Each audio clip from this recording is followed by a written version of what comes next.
आज म तपाईहरुलाई लेपिसम्मको यो काम कम्प्लिट भइसकेको घरमा अब वालदेखि ढलानसम्मको खर्च कति लाग्छ भन्ने कुरा पुनः जानकारी दिन गइरहेको छु। भिडियोलाई अन्त्यसम्म हेर्दै गर्नु होला र च्यानलमा नयाँ हुनुहुन्छ भने च्यानललाई सब्स्क्राइब गर्न नभुल्नु होला। Hello everyone, welcome back to ARV construction site.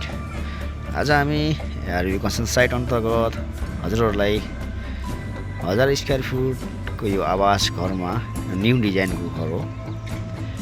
यो ग्राउन्ड लेभल डिपिसी सम्मको काम कम्प्लिट भइसकेको छ, यहाँ देख्न सक्नुहुन्छ। अब हामी यसमा चाहिँ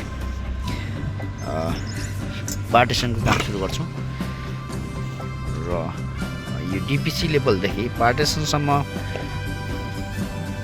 न्यू डिजाइन 1000 स्क्वायर फुटको आवास घरमा कति खर्च आउँछ भन्ने कुराहरू हजुरलाई सम्पूर्ण डिटेल भिडियो मार्फत दिनेछौँ। भिडियोलाई अन्त्यसम्म हेर्दै गर्नुहोला।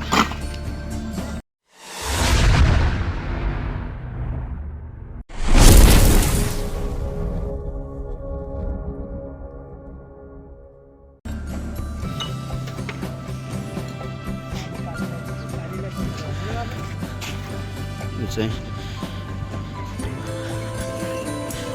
ब्रिक मेसिनरी वालको काम पनि सुरु भइसकेको छ, यहाँ देख्न सक्नुहुन्छ।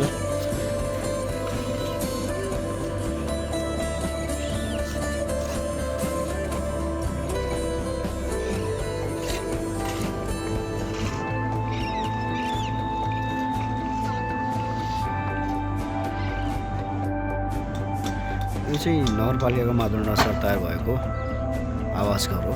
यसको यो चौडाइको लेन्थ यहाँदेखि यहाँसम्मको 26 रहेको छ भने यहाँदेखि वहाँसम्मको 38 फुट रहेको छ। यसको total square foot 988 square foot छ भने यसमा चाहिँ अब ब्रिक वालको काम सुरु भइसक्यो, यहाँ देख्न सक्नुहुन्छ। यो आउटसाइड ब्रिक वाल हो। यसमा तपाईको 9 इन्चीको ब्रिक वालको काम सुरु भएको छ।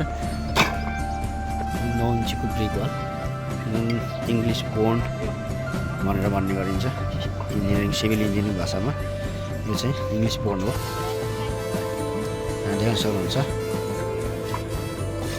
एकतिर हेडर र एकतिर स्ट्रेचर प्रयोग गरेर लगाइने वाल चाहिँ इङ्ग्लिस बोन्ड भनिन्छ, देख्न सक्नुहुन्छ।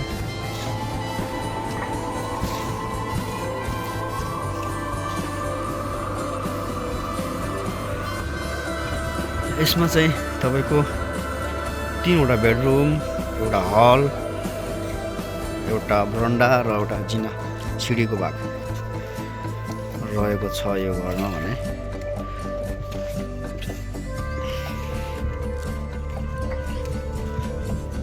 देख्न सक्नुहुन्छ। यो अगाडि फेस यो रुम चाहिँ यहाँ यसमा चाहिँ बरन्डा हुन्छ यहाँबाट यहाँसम्म, अनि यो भागमा चाहिँ सिडी हुन्छ। यहाँबाट यसरी गएर यसरी आउँछ। सिडीको भाग चाहिँ यसमा हुन्छ भने मेन डोर चाहिँ यहाँनिर हुन्छ।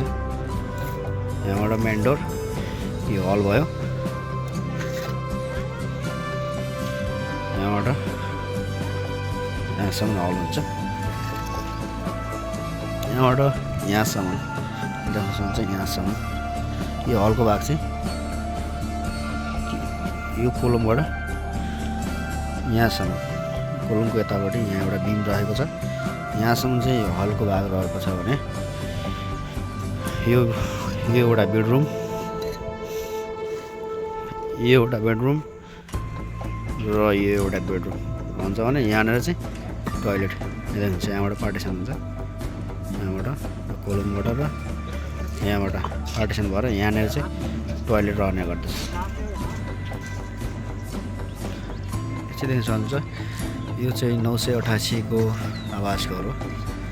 यसमा चाहिँ 3वटा बेडरुम मैले तपाईँलाई भनिसकेँ, एउटा हल र एउटा जिना, टोयलेट बाथरुम पनि रहेको छ। ब्रिकको काम वालको काम सुरु भइसक्यो। अब चाहिँ हामी कम्प्लिट वाल भइसकेपछि फेरि तपाईँहरूलाई म पूर्ण जानकारी दिनेछु। पार्टिसनको पूर्ण रूपमा वालको भित्रको पार्टिसनको भागहरू पनि तपाईँहरूलाई म कम्प्लिट भइसकेपछि देखाउनेछु। भिडियोलाई अन्त्यसम्म हेर्नुहोला र च्यानललाई सब्सक्राइब गर्नुभएको छ भने च्यानललाई सब्सक्राइब गर्नु नभुल्नु होला।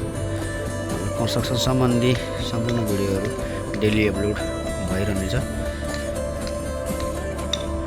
हाम्रो च्यानल आरबी कन्स्ट्रक्सनलाई चाहिँ सधैँभरि माया गरेर सब्सक्राइब गरी बेल आइकन चाहिँ दबाउनु नभुल्नु होला। कन्स्ट्रक्सन सम्बन्धी अथवा निर्माण सम्बन्धी केही जानकारी भए कमेन्ट गर्न सक्नुहुनेछ। हामी तपाईँहरूको कमेन्टलाई तपाईँको क्वेसनलाई पूर्ण रूपमा तपाईँहरूको प्रतिक्रियालाई हामी पूर्ण रूपमा त्यसको सल्युसन दिने एकदम प्रयास गर्नेछौँ। भिडियो अन्त्यसम्म हेर्नुभएकोमा सबैलाई धन्यवाद। जय कन्स्ट्रक्सन, जय नेपाल, जय बाँके।